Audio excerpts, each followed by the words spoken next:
NFPA 805, the standard for fire protection for electric generating plants and high-voltage direct current converter stations, provides specific guidelines related to the protection of electrical systems within these facilities.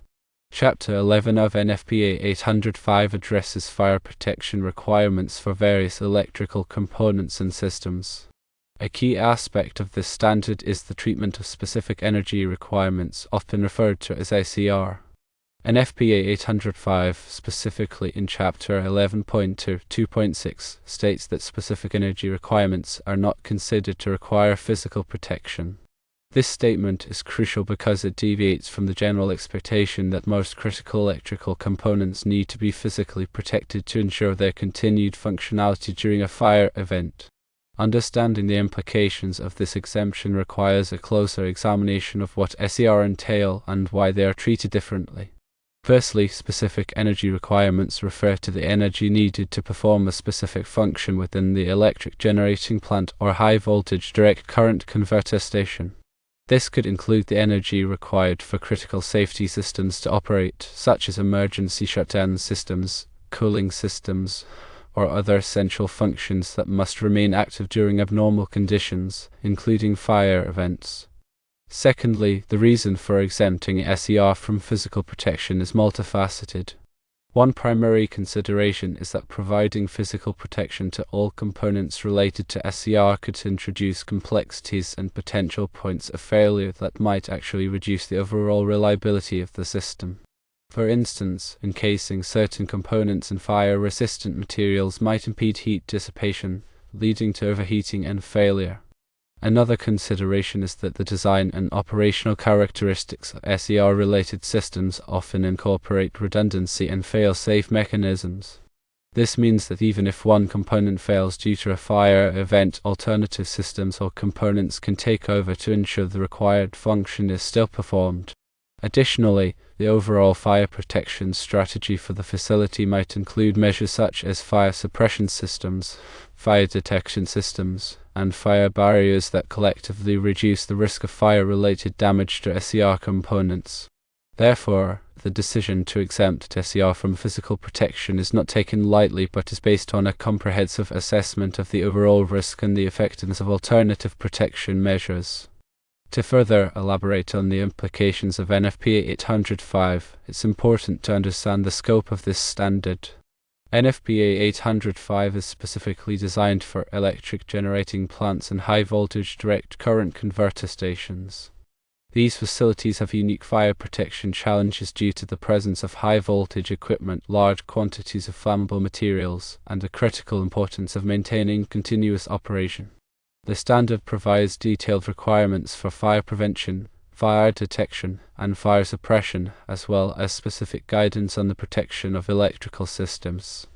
Within the context of NFPA 805, physical protection typically refers to measures such as encasing components in fire-resistant materials, providing fire barriers, or locating components in areas with reduced fire hazards.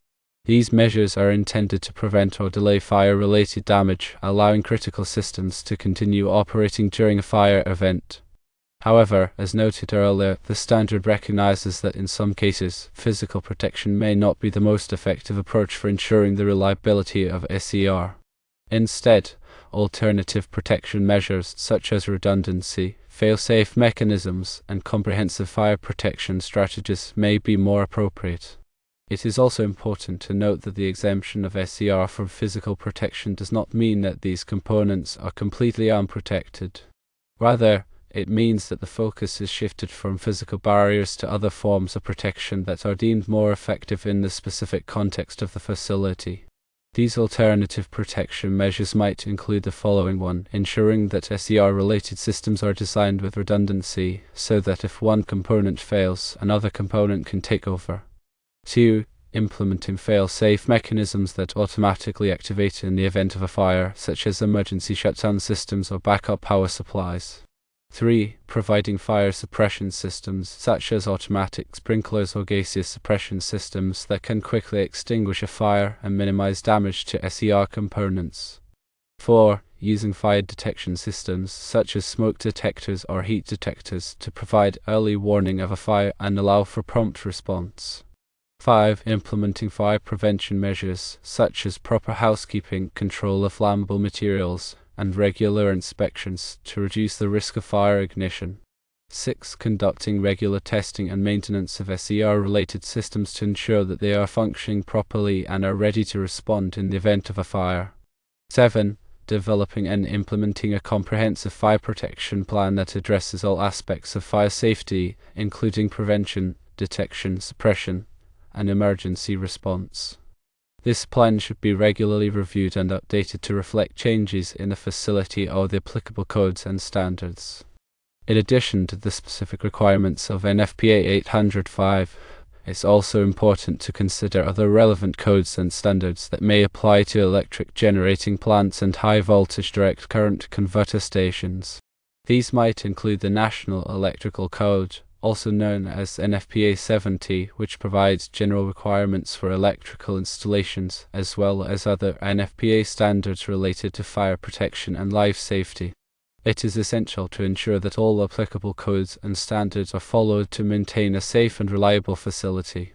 Furthermore, the interpretation and application of NFPA 805, including the exemption of SCR from physical protection, should be done in consultation with qualified fire protection engineers and other experts who have a thorough understanding of the standard and the specific characteristics of the facility. These experts can help to ensure that the appropriate protection measures are in place and that the facility is in compliance with all applicable codes and standards. In summary, NFPA 805 provides specific guidance on the fire protection of electric generating plants and high-voltage direct current converter stations. Chapter 11.2.6 of the standard states that specific energy requirements are not considered to require physical protection. This exemption is based on the recognition that alternative protection measures such as redundancy, fail-safe mechanisms, and comprehensive fire protection strategies may be more effective in ensuring the reliability of SCR-related systems. The interpretation and application of NFPA 805 should be done in consultation with qualified fire protection engineers and other experts to ensure that the appropriate protection measures are in place and that the facility is in compliance with all applicable codes and standards. To add more clarity regarding the implementation of NFPA 805 and its SCR exemption, let's consider specific scenarios and examples. Suppose an electric generating plant relies on a set of emergency generators to provide backup power in the event of a grid outage. These generators are critical for maintaining essential functions, including the operation of safety systems, control systems, and critical lighting. The energy required to operate these generators falls under the category of specific energy requirements.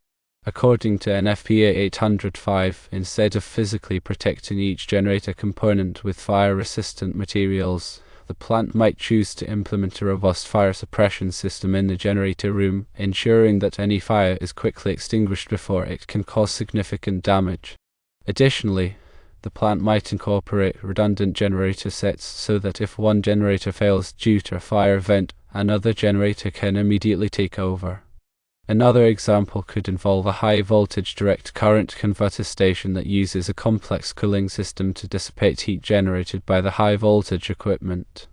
The energy needed to operate this cooling system is considered a specific energy requirement. Instead of physically protecting every component of the cooling system, the station might implement a sophisticated fire detection system that provides early warning of a fire in the cooling system area. This early warning allows operators to quickly activate fire suppression systems and take other measures to prevent or minimize damage. Furthermore, the cooling system might be designed with redundant pumps and cooling units so that if one unit fails, another unit can automatically take it over. It's also essential to understand the documentation requirements associated with NFPA 805. The standard requires that facilities maintain detailed records of their fire protection systems, including design drawings, equipment specifications, inspection reports, and maintenance records. These records should clearly demonstrate that the facility is in compliance with the standard and that the fire protection systems are properly maintained and ready to respond in the event of a fire. When it comes to SCR, The documentation should explain why physical protection was not deemed necessary and what alternative protection measures were implemented instead. This documentation should be reviewed and updated regularly to reflect any changes in the facility or the applicable codes and standards. Another critical aspect of NFPA 805 is the training of personnel. The standard requires that all employees who are involved in the operation, maintenance, or inspection of fire protection systems receive adequate training. This training should cover topics such as fire prevention, fire detection, fire suppression, and emergency response. Employees should also be familiar with the specific requirements of NFPA 805 and the facility's fire protection plan. Regular drills and exercises should be conducted to ensure that employees are prepared to respond effectively in the event of a fire. In addition to the technical requirements of NFPA 805, it's also important to consider the human element. Fire safety is a shared responsibility, and everyone in the facility should be aware of the potential fire hazards and the steps they can take to prevent fires. This includes things like proper housekeeping, control of flammable materials, and reporting of any potential fire hazards. A strong safety culture can significantly reduce the risk of fire and improve the overall safety of the facility. Finally, it's worth noting that NFPA 805 is not a static document. The standard is regularly reviewed and updated to reflect changes in technology, industry best practices, and lessons learned from fire events. It's essential to stay up to date with the latest edition of the standard and to ensure that the facility is in compliance with the current requirements. This may involve attending training courses, subscribing to industry publications, and consulting with fire protection experts. In conclusion, the exemption of specific energy requirements from physical protection under NFPA 805 is a nuanced and complex issue. It requires a thorough understanding of the standard, the specific characteristics of the facility, and the available alternative protection measures. By carefully considering all of these factors and working with qualified experts, facilities can ensure that their fire protection systems are effective and that they are in compliance with all applicable codes and standards.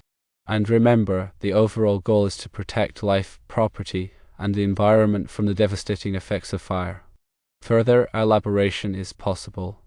In applying the principles of NFPA 805, especially concerning the SER exemption, one must appreciate the balance between prescriptive requirements and performance-based design. Prescriptive requirements offer specific, rule-based instructions, whereas performance-based design allows for flexibility in achieving the desired level of fire safety, provided that the design meets specific performance criteria. The SER exemption leans toward a performance-based approach, requiring engineers to demonstrate that the alternative protection methods they employ are as effective, or more effective, than physical protection in ensuring the continued operation of critical systems during a fire. The evaluation of alternative protection measures often involves detailed fire hazard analyses, which assess the potential fire scenarios, their likelihood, and their potential consequences. These analyses may use sophisticated modeling techniques to simulate the spread of fire and smoke, and to evaluate the effectiveness of different protection strategies. For example, a fire hazard analysis might consider the potential for a fire in a cable tray, and evaluate the effectiveness of different fire suppression systems in controlling the fire and preventing it from spreading to other critical equipment.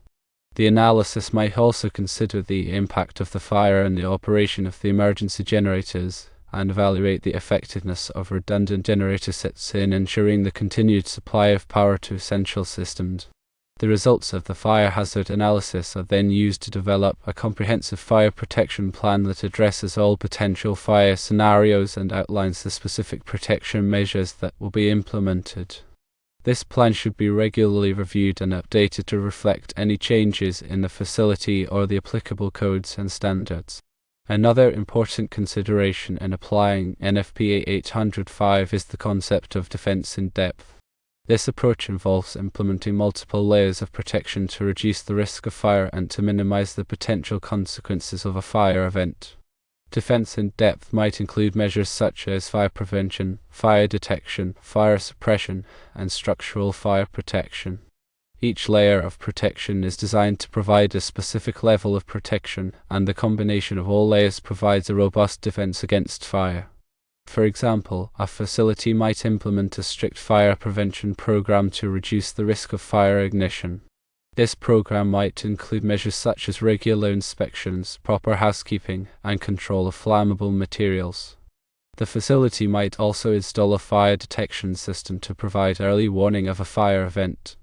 This system might include smoke detectors, heat detectors, and flame detectors strategically located throughout the facility. If a fire is detected, the facility might activate a fire suppression system to extinguish the fire and prevent it from spreading. This system might include automatic sprinklers, gases suppression systems, or manual fire extinguishers. Finally, the facility might incorporate structural fire protection measures to contain the fire and prevent it from spreading to other areas. These measures might include fire-rated walls, floors, and doors, as well as fire-stopping around penetrations. By implementing a defense-in-depth approach, facilities can significantly reduce the risk of fire and minimize the potential consequences of a fire event. This is particularly important for electric generating plants and high-voltage direct current converter stations, where a fire can have significant economic and environmental impact. Also, the role of independent reviews cannot be overstated. Engaging independent third-party experts to review the fire protection design and implementation can provide an objective assessment of the facility's compliance with NFPA 805 and other applicable codes and standards. These reviews can identify potential weaknesses in the fire protection strategy and recommend improvements. The independent reviewers should have extensive experience in fire protection engineering and a thorough understanding of NFPA 805 and other relevant codes and standards. They should also be familiar with the specific hazards and risks associated with electric generating plants and high-voltage direct current converter stations. The review process should include a detailed examination of the fire protection design documents, as well as a site visit to inspect the fire protection systems and to assess the facility's overall fire safety. The reviewer should also interview key personnel to assess their understanding of the fire protection plan and their preparedness to respond to a fire event. The findings of the independent review should be documented in a written report, which should be shared with the facility's management and fire protection team. The report should include specific recommendations for improvements along with a timeline for implementation. By engaging independent reviewers, facilities can ensure that their fire protection systems are properly designed, installed, and maintained, and that they are in compliance with all applicable codes and standards. This can significantly reduce the risk of fire and improve the overall safety of the facility. In addition, continuous improvement is essential for maintaining a high level of fire safety. Facilities should regularly review their fire protection programs and identify opportunities for improvement. This might involve implementing new technologies, updating procedures, or providing additional training to personnel. The continuous improvement process should be driven by data and feedback. Facilities should track fire-related incidents and near misses and analyze the data to identify trends and patterns. They should also solicit feedback from employees, contractors, and other stakeholders to identify potential areas for improvement. The findings of the continuous improvement process should be documented and used to develop action plans for implementing improvements. The action plan should include specific goals, timelines, and responsibilities. The progress of the action plan should be tracked and reported to management. By embracing continuous improvement, facilities can ensure that their fire protection programs are constantly evolving and adapting to meet the changing needs of the facility. This can help to reduce the risk of fire and improve the overall safety of the facility. As technology evolves, so do fire protection strategies. Staying informed about new advancements in fire detection and suppression can lead to more effective and efficient fire protection systems. For example, advanced fire detection systems can use sophisticated algorithms to analyze data from multiple sensors and provide early warning of a fire event, even before visible smoke or flames are present. These systems can also be integrated with building management systems to automatically activate fire suppression systems and alert emergency responders.